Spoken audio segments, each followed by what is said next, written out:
All right, we're live. All right, Alex. Good. let's go. What's up, everybody? Thanks for coming out tonight, guys. We are so glad to be in person. Yes. Yes, finally. And it's not that many, but this is what it was like before. When Alex and I started this like 3 or 4 years ago, just showing up at a brewery, talking some real estate, having a beer. This is how this all started, guys. Right? And now all this equipment and all this other stuff is from going, virtual. Everybody's seen that now, to getting back in person. So bear with us while we get through this, right? We're going to get through it, but we're trying to keep everybody that's in that virtual world connected with us, as well as having you guys here in person. So I appreciate you guys bearing with us. Thanks for venturing out. I know we're all trying to figure out like when's the right time to go out and do stuff, and we just were like, all right, I think this is. Let's go. Let's do it. In the real estate world, I feel like we've been kind of grinding the whole time in a weird way. So it seemed right to kind of get this thing started. We were all excited about it. Hopefully, you guys are too. Thanks for joining us. You guys online, thank you for being with us. It's been awesome that we've been able to keep this going. Yeah. I thought I was using Sean's mic. Rookie mistake. All right, I'm back. Now I got to speak with a deeper voice, so it's just picking up. All right. So yeah, guys, thank you. We are online as well, so if anybody's joining us, thank you guys. Also, we have people at this point because we went virtual. They're joining us from different areas, so it's pretty cool that we'll be able to hopefully do both. We're gonna try this. Yeah. We'll see how it works out. We apologize. This is a long production. We're learning as we go. But what we wanted to do, we wanted to start it out back, kind of like low key, kind of grassroots. So we're gonna break in to do some networking later, but we want to start with just talking about strategies, real estate investing strategies, so people can kind of think about what works for you, but also what might work for you later on or a different time. I mean, what works for you right now isn't necessarily going to be the same thing that works for you later on. So we just want to throw those out there, get your brain rolling, get our brains rolling, and try to think about, what the opportunities are out there in the market, in this market. And before we do that, guys, this is Hopportunity Investors. Thank you for joining us. If you have never been here before, thank you for coming. So I'll explain what this is all about. I'm curious, who's the first-time member? First time? Sweet. First time in person. First time person. Yeah. Nice. Have you That's guys seen awesome. us online before? 3 or 4 times. Nice. Oh, but that's awesome. Heck yeah. It was working and you guys were getting the content online. Nice. Yeah. Not in person. No, that's Cool. great. That's Very great. cool. Same here. First time in person. Where'd you hear about us? Nice. He was fishing, text messaging, and I just happened to. Okay. Cameron's on it, man. Very cool. Very cool. Good. Awesome. Very cool. Thanks Good for stuff. joining us. Thanks for joining us, guys. Appreciate it. Well, this group is all about real estate investing. We talk about real estate investing strategies, financing options and opportunities. We bring in industry experts and professionals to give us insight on relevant topics. And then doing the business. People guys that are doing it. And then we try to discuss those kind of amongst ourselves and as a group and online, just to say, like, how are people doing this in our marketplace? So we try to do it local so that it's actually, you can actually use it. But it's kind of gone beyond that at this point. And that's awesome too. The other thing is networking is a huge part of real estate investing. And so that's kind of why we started this stuff, is to just meet different people.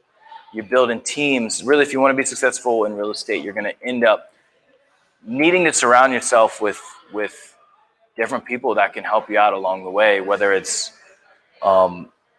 someone finding you deals, a real estate agent to help you along the path, a lender, a hard money lender. There's all these guys, but if you want to be successful in real estate, you gotta reach out to other people. So network is a huge part of this group. We're super glad to be back like in person, because I feel like there's some network done online, but that is definitely the element that's been missing out of this group. Yeah. And so we're really glad to have that back. For sure. So guys, let's learn, let's network, and let's raise our glasses for a quick toast as we do. Always. May your castle be secure and your cup overflowing. Real glass sound. Amazing. Only been forever. All right. So, again, everybody online here, thanks for being with us. So we want to just kind of like talk about some strategies, right? And I don't know, did you guys get this paper? Did Alex, did you guys get this? No? Nope. Okay. You can hand it out real quick. Can I give this to you? Do a run around? And we'll post this online tomorrow So if you guys are sometime. online, we'll get this to you. So we want to kind of go over some strategies, and the ones that we feel, one, everybody understands, like right now is the hardest time to find a deal. Everybody agree to that? Like literally hard. If you're going on MLS, if you're dealing with a realtor, you're probably like putting 5, 6, 10 offers at a time. Somebody's outbidding you by like $5, $10, $30,000. Like that's real shit. It's happening, right? So this is the early 2006, 2007 feel, right? Everybody's overpaying. Everybody's going really heavy on their numbers, and none of it really making any sense, right? So some of the stuff we want to talk about, and we're going to kind of go through these, and Alex and I were talking about this, but house hopping, house hacking, wholesaling, long-term flipping, seller finance, straight up investment and purchase, the Burr method. What's it like to be out of town investing? How does that work, right? How do you do that? Come on in, guys. Grab a seat anywhere you can. And then when you're flipping, right, this is the most common thing people understand, right? I'm going to buy a home. I'm going to put some money into it. I'm going to turn around and sell it, make $20,000, $30,000, $40,000, right? That's the most common thing. So the progression I feel like usually starts is, it's funny how this goes in order, but like wholesaling, rehabbing, landlording, and then lending. That's typically the progression, right? So in wholesaling, you get to learn about how to find deals. You get to learn about what value is, what comps are, how to estimate rehab, all this kind of stuff, right? From there, you usually move on to rehabbing. And that rehabbing can be in multiple different forms. You could be house hopping. You could be house hacking. You could be long-term flip. You could be the seller finance, subject to type stuff. And guys, I'm going to go over this kind of stuff. I know I'm throwing a lot of words at you. And if anytime somebody's like, what the hell are you talking about? Like, stop me. You know what I mean? Feel like if you guys want to jump in. That's all good. So good. We're gonna deep dive this stuff, guys, and we can do like a little strategy session, like going around and talk about it. But that's kind of what we wanted to chit chat was. I wanted to start at like what I consider, what I think in the investment world, and just if you don't know who I am, I've been in for 10 years. My name's Sean Bowen. We own Full Circle Investment Group. We have a wholesaling model that teaches people how to wholesale and find deals. We have a holding company that holds our investments for long-term investments. And we just recently opened up a lending program. Don't let that, like, I am not this massive lender, right? It's me, some buddies, a little bit of money, and we want to work with some people, okay? This is not some big program. Hopefully enough money. Yeah. We're dealing with like about $2 million in capital to move around, okay? So we're probably going to do the most 3 or 4 loans at a time and be very comfortable with it, okay? That's what we're operating on. So my focus was, what Alex and I wanted to talk to was, let's show the progression of things, talk about it for a hot second, and then go around and ask some questions at the same time. Does that work? Is that helpful?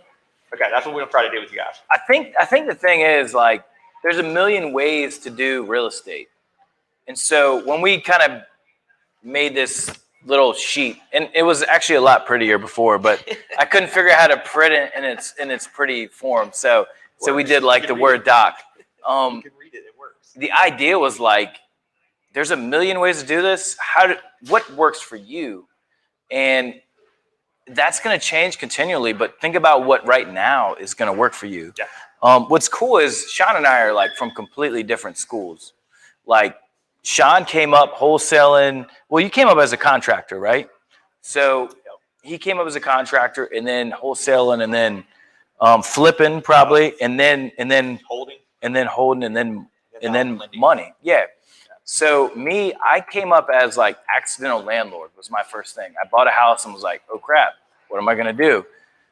So a lot of the strategies that I started with were more just kind of everyday person, kind of like I wasn't really trying to get into real estate, but I ended up there. So it's like, what are some things that the everyday person can do in real estate? And so there's some different things in here, and we try to categorize it in ways that make sense for everybody. So what we did is we said, okay, what kind of financing is out there? You know, you're going to have to get hard money. You're going to have to do cash. You're going to get a conventional bank loan. You can do how much cash do you have to do this style of investing? We talk about time invested. So everybody's at different stages of their lives. And that being said, that means you can put more time. I have 4 kids. I don't have a ton of time flying around. Like, I'm like checking my watch right now. So depending on what you're doing, you're gonna have a certain amount of time. You know, some people are gonna be able to, you know, go ahead and break out the hammer and nails and do their own work. Some people are just gonna say, look, man, I got money in my pocket. You do the work for me. Risk is a big thing. Risk is kind of a personality thing, I think. Some people are like, man, bring it on. Let's make some money. And some people are like, well, I'm going to give you some money, but I want to make sure that we're going to be very careful on this. So risk is a great level to be checking. Access. So this is probably when we kind of built this is the one that's kind of I haven't really figured this out yet. But access was meant to be like, who can do this? Does everybody have the ability to do this, or is this only certain people? Like, we're going to talk about house hopping. House hopping is great, but it becomes very difficult if you have a family. So accessibility to do this type of strategy. And then last is the reward. That's what we're all looking for. That's where we all end up. So it's like, you know, it's great. You get a big reward, but how much did you put into it to get that reward? So the idea is to kind of look at all these different things and say, man, this is where I'm at. This is what I'm capable of doing. This is what I'm comfortable doing. Maybe this is the strategy that I can invest in. This is by no means like the Bible of investment strategies here. The like go-to blueprint. But it's just it's a great starter point. So we're going to kind of work through this. You guys have questions, let us know. But let's start with house hopping. Okay. So does anybody know what house hopping is? Before. Just from experience, you move into a place and tend to live there. Life shifts, you have to go somewhere else instead of selling. You hold the place, rent it out, and move to someplace new. And we're going to talk to the virtual world, just Mark. got a mic. Talk to the virtual world, Mark. Mark. Thank you, Mark. You move in intending to live there, and life happens. You need to relocate for work instead of selling. You hold that place, rent it out, move to someplace new, more sense to someplace else. You hold that place, rent it, and move someplace else. I think that's a great definition of it. I think the idea of house hopping is the end goal is to build a portfolio in a lot of these strategies. By the time when you talk to most real estate investors, the end goal eventually, like when they start out, I don't know if it's necessarily this, but by the end of it, when you talk to most guys, whether they're flippers or they're wholesalers or they're long-term investors, they want to build a portfolio of property. Like that's where the guys that are crushing it in the long run that's what they're doing. So with house hopping, it's a simple way to build your portfolio. Some people do it accidentally, like you're saying. That's how I got my first property. That's honestly how I kind of came across the house hopping world. But it's also a strategy that you can look at. It's like, okay, well, maybe I can strategize about how to actually do this and use it for my benefit. If you're going to be living somewhere now and you don't really care, if you're going to rent a different place in another year, Why not buy a place and then buy a different place in another year? So the concept is, if you buy a place that you live in, you actually only have to pay 0 to 5% down. So that means you're going to minimize the amount of cash out of your pocket. You live there for a year, per se, and then at the end of that year, you say, okay, I'm going to buy another place. You keep the place that you're living in, and you turn that into a rental property. And then when you buy your other place, you live in it, you do all the things you want to do, hang out, whatever, live in there for a year, 2 years, doesn't really matter. And then when you're ready to move on, you buy another one. And it seems extremely simple, but the reality is, when you live in the property, it's 5% down. If you do not live in the property, it's 20% down. If it's multifamily, it's 25% down. So one of the things we run into in this business is we run out of cash as we're trying to build a portfolio. So if you can pick up properties at 5% down, you can potentially build your portfolio faster than if you're just buying investment properties. So that is the house hopping strategy. So, 0 to 5% down, cash is low, right? 0 to 5%. You could buy a $100,000 house and you're literally putting in, $0 to $5,000. You could buy a $200,000 house. It's not much more. So time, it's low to medium, depending on how you work that strategy. Like me, I bought my first house and then it got flooded. So it was very high time to get it back from being flooded. Risk is low. That's the key to house hopping is, if you want to try it out, you want to get it, see if you like real estate investing. It's a really easy way to do it, really low risk. If you're really risk adverse, this is a great strategy. Access, pretty much anybody can do it. The only thing is, as life gets more complicated, do you really want to keep moving all over the place? I don't think I'm going to be able to do that with 4 kids. I've used that card too many times at this point. Reward is, it can be a very good reward. I'd say that's kind of in the medium category, right? You're moving properties around. You could have a good investment property with some cash flow, but you could also sell that property. It's kind of right in the middle. So that kind of leads us to house hacking, right? This is a topic that we've hit several times because tons of people are asking about it. It's a big strategy that people are using. So house hacking is kind of like house hopping on steroids. It's like, all right, we're going to house hop, but we're also going to try to make money while we're doing it. So you're trying to basically have somebody else pay your living expenses for you. You're going to live in, say you buy a duplex, you live in one unit, somebody else rents out the other unit. Say you have a 3-bedroom home, you're a sailor in the Navy, you live in one room and you rent out the other 2 rooms. So you are supplementing your income with their paying your rent for you. But also you get to buy with that primary residential loan, and you get to slowly acquire properties that way. It's a killer strategy to jump onto. Once again, cash is really low. A lot of military guys do it. So you got a VA loan, right? 0 down. That's incredible. So you're 0 to 5%. Cash is low. Time is medium. You don't have to do much. If you want to, you can. Risk is low. Access, most people can do it. Once again, it's kind of the same as house hopping, where you get to a certain point in life. Do you really want to keep moving or not? Do you want to keep using that loan? Do you have access to a primary residential loan at that point?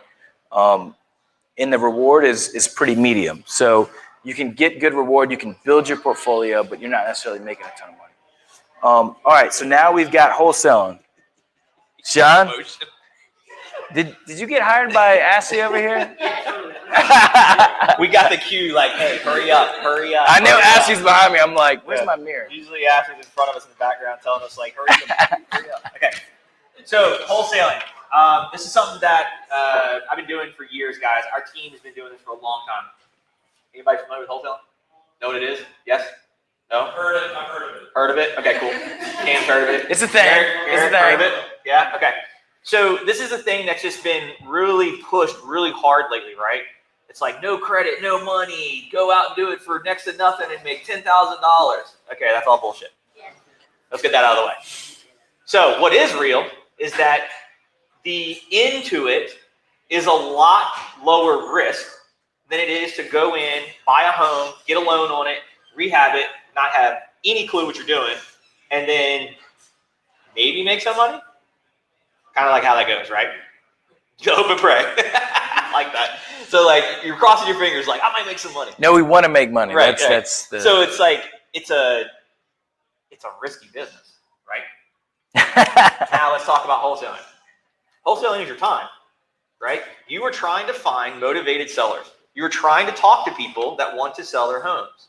How many people right now feel as though the market is just absolutely ridiculous, on fire, and you haven't found a deal and you've made 10 offers every day for the past week? Right? It's real, okay? That's not us. We're talking to people that truly have a problem that need fixed, need solved, and we are helping that problem, okay? That's what we're doing. So if you want to get into wholesaling, you have to understand that you are solving a problem. With that comes a shit ton of calling, like a lot, right? 50 calls a day, 100 calls a day, 200 calls a week. What is wholesaling? How many people know what wholesaling is? Know what it is? Okay, don't know what it is. Got it. Wholesaling is me I'm going to go to you and I'm going to say, hey, I want to give $100,000 for your home. Okay. And in return, I'm going to pay all your closing costs. I don't need any inspections. I don't need anything else except to give you $100,000 and you can say yes, and give me the property and sign.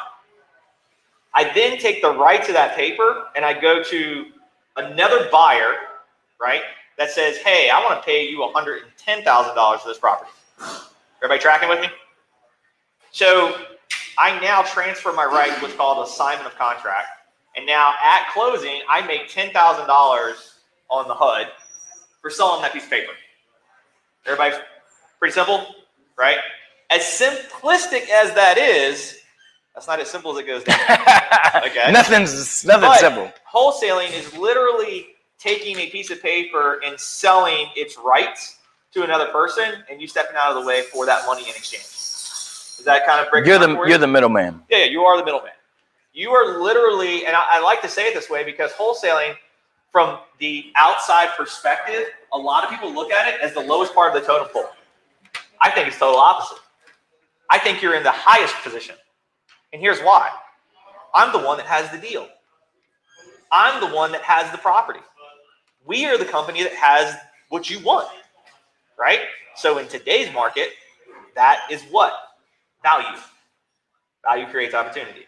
That opportunity is the money that you're going to sell it for, knowing that all your numbers that you panned out to made sense for the person that's going to buy it from you to make money at the same time. So not only did you find a property, you found a property at a discounted price, you got it under contract for that price, and you got it at a discounted price you can turn around and sell it to somebody else and make a profit. My understanding for that is if you can find your deals, what have you just created? A pipeline, right? You have created deal flow. So if you know that you can find the deals, what's the next progression step that most people do? Or if they don't know wholesaling, they go to flipping, right? The people jump right in, like money's available, they're finding deals, they see the HGTV world, right? What is it? Sally and John got their stimulus check and they're ready to go out on $1.5 million budget. That's like the going meme right now, right? It's not like it's just the world that looks really cool, right?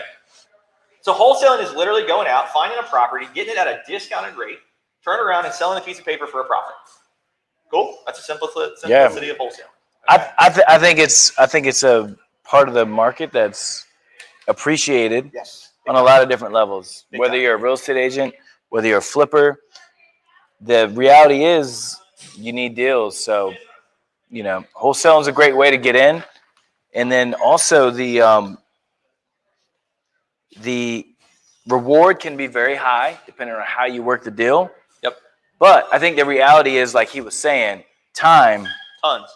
It's hard work, just like it's not that it's hard work, but it's consistency, right? What makes you every day to get up, make new calls, and make a follow up, and make a new lead, follow up with that lead, like build a pipeline. That's what wholesaling is, Mark. Yeah. Do you think that the wholesaling market may or could eventually go to where the real estate market is now, where a distressed seller is going to be contacted by 10 different wholesalers. Every day. Every day. And Every day. they're going to play the wholesalers against each other. And Totally. And against their real estate agents.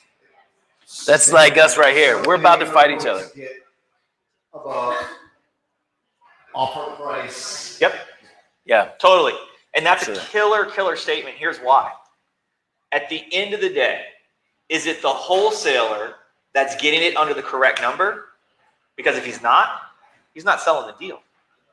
We're going to back it up and actually be able to close on it. So the difference is when you're in the wholesale model, you better get it under the right number. Everybody's talked about in the past this whole like loan to value doesn't matter.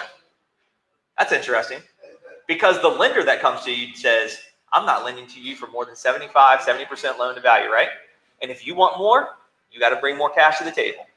Anybody that's ever used private money, hard money, or any security type of money has heard that hands down every single time, right? They're not going in at a risk. They don't care about you. They care about the property. That's why they can go in and not care about your credit score. They don't care about anything else. They want the property to be their security. That's all it is, right? So yes, Mark, I completely 100% agree that you're going to get sellers bombarded by these new wholesalers, right? That are like, I have no number that matters. You want $100,000? Sounds good. Then what does he try to do? Goes out, tries to sell it, can't sell it, and then he comes back and he starts playing the title game. Put mute on the Sorry, I screen. can't do this. I can't do that. Sorry, here's my reasons. Yeah. Here's my excuses. It's the same game we hear time and time again. So yes, I completely agree with you. Problem is can you tell that seller what they're about to deal with, right? Can you, and we have to do this, can you discredit the other wholesaler to the fact of, I don't know how that number makes sense. Here's how ours do. Let me play it backwards for you. I think it's the same as the real estate agent. I mean, honestly, we're doing the same thing. Definitely. We're just doing it in a different, we're saying we're going to market it. We're going to do all this. We're Totally. going to get you top value. The key is for both of us is finding the correct value. Correct. And saying this is what the value is. And the key for guys like you is teaming up with the people that are going to bring you the deal, whether it's agent, whether it's a wholesaler, and building that, relationship to say, I'm gonna be there when that deal comes along to fulfill your end of it. We'll actually close it on the deal. Yeah. Well, I'm gonna give you $125,000 for your house. Bullshit. It doesn't work. I can't give you $125,000. That guy says he can. Great, go do it. Now, when he doesn't do it, I'm here to back you up based off of these numbers. Here's why. The other part I like to ask for, this is a lot of the credibility side of this. When you're brand new into wholesaling, most people don't have a proof of funds letter. They don't have the proof showing they have the money, right? Come to us. We will work with you on the deal. And if you don't work with us and you're online and you're out of town, go find some local guys that are rehabbing and partner with them. That's the part about this wholesaling model that people are missing. They're so concerned about being competitive to each other, they're not trying to work with each other, right? So then what happens? Well, you screwed up the deal because you offered too much, and I'm down here offering the right price, but now the seller just heard this. So now I got to peel them off the ceiling. I got to get them out of the clouds. So wholesaling is nothing simple. It's simplicity behind it, getting a property at a discounted price and selling it for that discounted rate. Right? That's wholesale.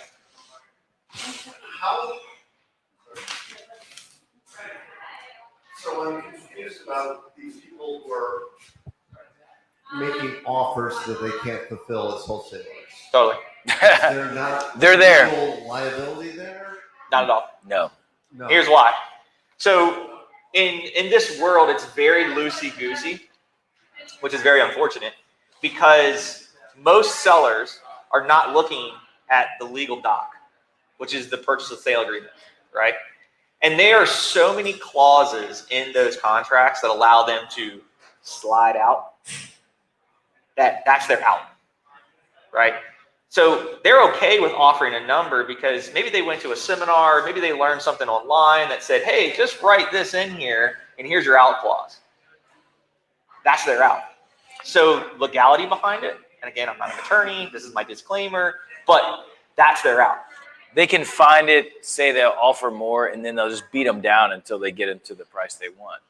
So yeah, This is wild. Agents, totally. Do whatever you want. Agents do the same thing. I was In gonna this, say, in agents this do the- market, it doesn't necessarily happen, but really, agents do the same thing. I mean, when I first got in the business, I lost a lot of deals because it was like, no, your house is actually worth this. And like, no, this agent told me it's worth $20,000 more. And I'm like, I don't know what they're looking at. What are they seeing? Yeah. Can you know, now that I've kind of grown in confidence, I can tell them that agent does not know anything about anything. Let's get on a little bit more. Let's move towards But long-term yeah. flipping, and then seller finance, because I don't want to drag out, because I can talk about wholesaling all day. Wholesaling, great opportunity for people that want to get in the business. Yes. We always need people to find deals. Yeah. Especially in a market like this. So if you're looking to get and you want to hustle and you want to grind it out, man, wholesaling right now is an incredible thing that if we can find deals, hell yeah, you're going to be able to find people that'll pay for them. Let's get into the long-term All right. flipping thing. Long-term flipping. Go ahead. So basically, going out, getting in my car, walking around, looking For a hot second, Eric, can you pull that off? I can't hear you. Just for a hot second. Yeah. So basically, I need to get in my car, drive around, look for houses. Repeat the question. So Eric asked us if he can drive in his car and go find properties, right? Yes. And we're gonna do this. We're gonna separate out and talk about some stuff. I'm gonna deep dive that if you want. Yeah. It's a longer statement. It's a longer answer, but yes, you can. Sean's the guy to talk to. Totally. We will hash that. Don't out. get him started right now, though. Yeah. I won't shut up. Let's Thanks, go Eric. to the long-term flipping. So long-term flipping, talking about this is the HGTV feel, right? Everybody's seen the TV show. Everybody's seen the myth, right? Like this is where you literally go in, you find a property, you do the correct numbers, you get a loan on it, you rehab it, you put it back on the market and sell it. That is long-term flipping, okay? And like Alex wrote in here, your loan down payment somewhere between 0 to 10, 15%, depends on your lender. Your cash to the table depends on your loan to value, but it's not really that high. Your time is very high because you're having to deal with contractors. You know, like anybody, how many people here flipped the property? Yes? How many contractors did you go through that did every single thing they said they were going to do and they were on time and it was perfect? 0. Right? There's not a guessing game there. I'm saying like, just want to hear somebody agree with me because like that's a real thing. The access is very, it's middle of the road, okay? There is accessible if you find the deal for the right loan to value amount and the profit margin and the ARV, okay? And then the reward, you can make $25,000, $30,000 and north if you find the right deal. I'm going to hop on that one real quick just because I think we have two different perspectives on it. Okay. I think long-term flipping from my viewpoint is you got a military guy, he moves in the area, he sees a house, he could potentially buy that house and it's kind of an ugly, beat up thing, and he fixes it up. It's in a nice neighborhood and brings up the value while he's living there. So from that perspective, the long-term part of the flip could potentially bring some value, but you are literally putting the value in it yourself. So for those guys that know how to fix things or have worked with contractors or have some cash aside that they can put in as the property goes on, as their time in that property goes on, then I think that's where the long-term flip adds value. Because I know you said 20 to 30,000. The reality is, in the market like this, those guys are making 100,000 right now. They're making 150,000. Now, in 3 years from now, that could be very, very different. But the reality is, you know, long-term flips can be very, very lucrative if you have a property that has value in it from the start. Get the right number. The key is on any of these is buying right? Yeah. On Don't any of make these money in real estate when you strategies, sell. Make let money me look buying. at all of them. Yep. You got to buy right. No, all of these, you just want to buy correctly. If you do that, then you have the opportunity. But with long-term flips, you could potentially buy a property that has the potential to say, all right, I'll put the money in it and I'll build it up. It's, you know, and at this market right now, if you build it in enough time, before anything happens in the market, you could make a ton of money. But you have to literally live in that property while it's being renovated, or you have a renovation loan. So it's very me involved. So if you're just an investor that doesn't want to be involved, that's not a good way to do it. If you're an investor that's just like, hey, I want to try this out. Maybe I want to get into flipping.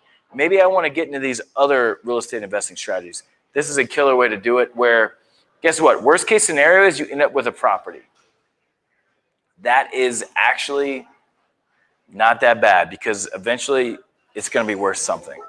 So long-term flipping. All right. Seller finance. Why don't you do seller finance? Go for it. No, you hop on that one, man. Okay. You've done more of that. So seller finance is very appealing right now, right?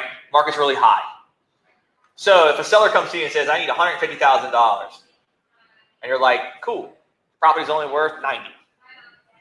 Okay, I'll do $150,000 over the next 30 years at $300 a month, and we're not even talking about interest because I gave you your price. Everybody follow with me that? See how that kind of makes sense? No? So here's how that works. The seller is getting their number. What's their motivation, right? What's their motivation to sell? If I want $150,000 in cash, do you own it free and clear? Because if that's the case, then you're going to make this money over time. I gave you your price, just making you a monthly payment, right? So what kind of money do you want to the table? This is seller financing in the fact of I can give you a little bit of money down, I can give you some terms, I can give you time. Or do they want the lump sum cash today? So seller financing is a very, I don't want to say it is, but it's a deep dive conversation of what works for long term. Are you going to be able to refi out of that property? Meaning like, hey, if I give you $150,000, is the bank going to refi me out in the next 3, 5, 6 years? If not, is it a real deal? Right?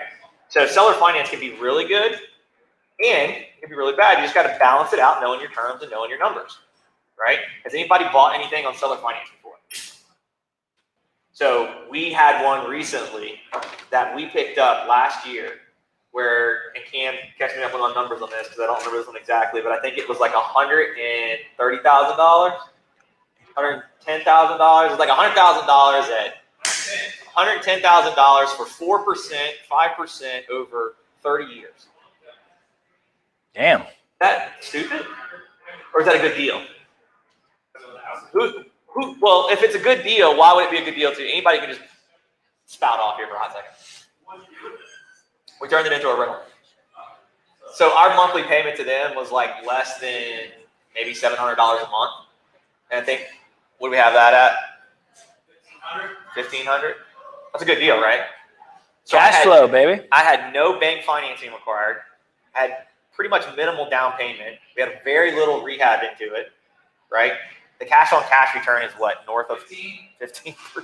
15%, man, that's a great number. Cash on cash return is always that's what I want to talk about seller number. finance. So when we do like the round robin. What's crazy about seller finance, right? We kind of go through this list of like cash, time, risk, access. I tried to do 2 seller finance deals this year, and they both kind of fell apart. One of the things I wanted to put on there was there are seller finance deals, right? They're all around, but they're hard to find. So I'm a real estate agent. I'm in this game all the time, and you can find them, but it's more like you find them and then you work them, right? Would you feel the same way? It's not more like, hey, I'm seller financing. Here's a good deal, because usually when they say that, that means it's not a good deal. Because the reality is, most of the time when interest rates are as low as they are, you can kind of work a deal. You're like, well, shoot, I'll pay 20% down and I'll get 3.5%, interest. So it's a funny time to do seller financing when interest rates are so low. But the reality is, you have to be very careful with seller finance. I did a deal and I worked all the numbers and I was like, damn, this deal is freaking awesome. And then like I'm kind of going through the whole thing and I'm, telling everybody out, this is going to be great. And then I like totally realized I forgot to put taxes on there because the taxes aren't included. It's not a mortgage, it's not in there. And I'm like, oh, damn, this isn't good anymore. Like what just happened, So the thing about seller financing is great opportunity, totally not discouraging it, but you better have your game together because it's on you. When you use seller financing, it's on the people that are setting it up. And it's either the seller setting it up, which you probably don't want, or the buyer setting it up, which you do want, but you want to know what you're doing when you do set that up. So awesome opportunity. Make sure you know what you're doing when you set it up. It can be great. Yeah. Tax We have advantages. we have a question online, Okay. and then this will be our last thing before, so we can get into the networking Yep. portion of tonight. Yep. And the question is, are you seeing subject to deals in this market? Oh, And I saw hell you yeah. Trying to do the same thing. Hell yeah, let's talk. Yeah, I was curious to say, we just contracted up on one yesterday. Does anybody understand what subject to the existing mortgage means? Yeah? Cool. Okay, so for those that don't, this means that you can take over somebody's mortgage. That person will stay on the mortgage. It will transfer the deed into your name, your LLC's name, whatever, and you will make the payment. Crazy, right? No, completely different. Tax lien is, we'll get into that. I like that. That's a good one. But, so subject to saying like, okay, Eric, you have a mortgage on your home for $100,000. Your monthly payment's $500. You're in the rears by $3,000, meaning you didn't pay for that long. I'm going to pay it, and in return, I'm going to keep paying it for the next 10 years, right? I am going to take that same property and I'm going to transfer it into my LLC's name via the deed. And in return, I'm going to turn around, put a little bit of money into it, and then what we do, or most people are familiar with, is I'm going to rent it back out. Whether it's rent to own, renter, whatever. It's still the same concept, right? The point is you didn't have to bring the cash to the table to own the deal, right? The mortgage stayed in their name. The point of this is that it's helping out two people. The person that's in default, because now they're not in default anymore, and you're making their monthly payments. All that. You're taking on their loan. I'm taking all their risk on.